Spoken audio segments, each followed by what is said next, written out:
Okay, so today we are solving multi-step equations, which means there's more than two steps. So the first thing we have to go back to like chapter 1 where we learned about combining like terms. And remember that like terms can have different coefficients, but they must have the same variable and they must have the same exponent. And when you add or subtract them, the only thing that changes is the coefficient. The exponent and the variable stay the same. Okay?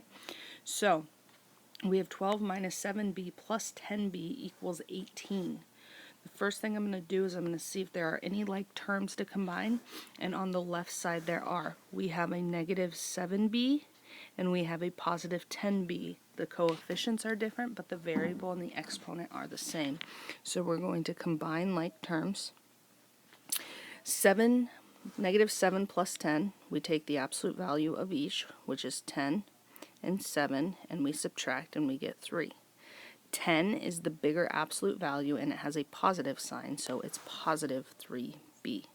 Okay, now we're to a two-step equation which we talked about yesterday.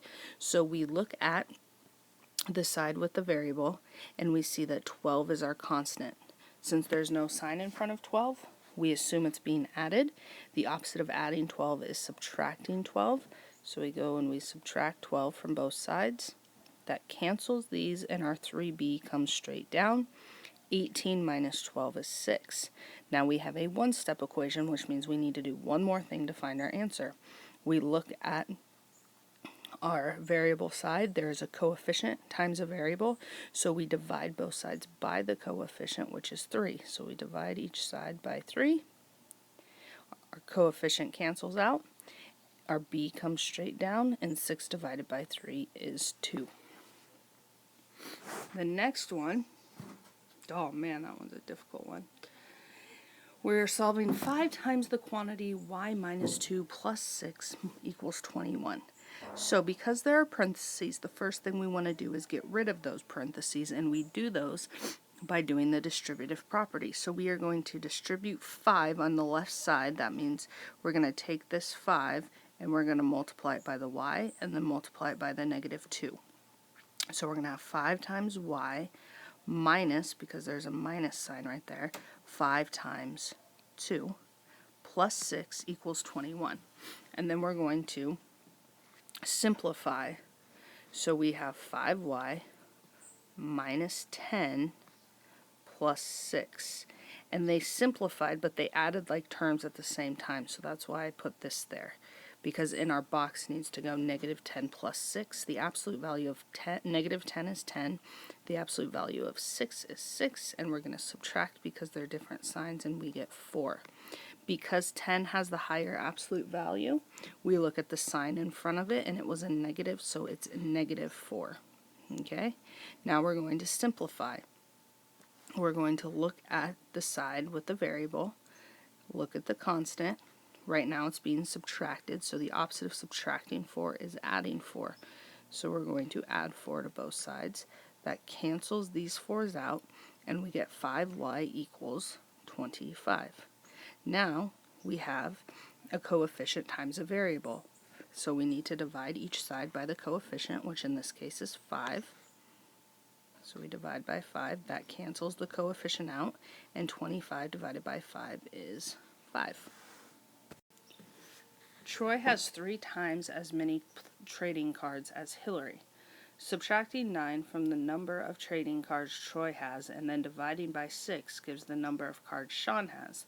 If Sean has 24 trading cards, how many trading cards does Hillary own?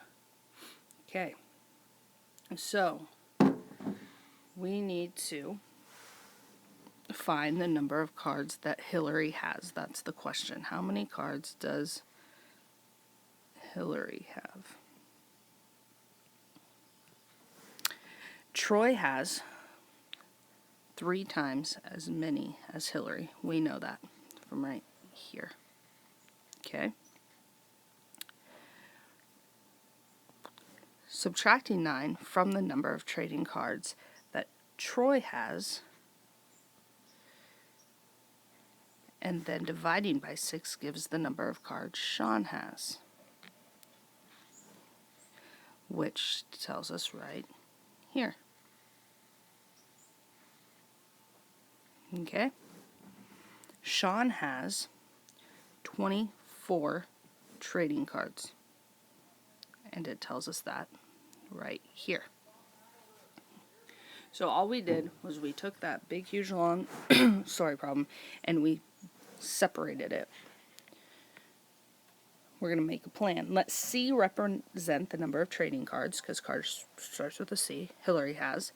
Then 3C is the number Troy has, because Troy has 3 times the amount as Hillary.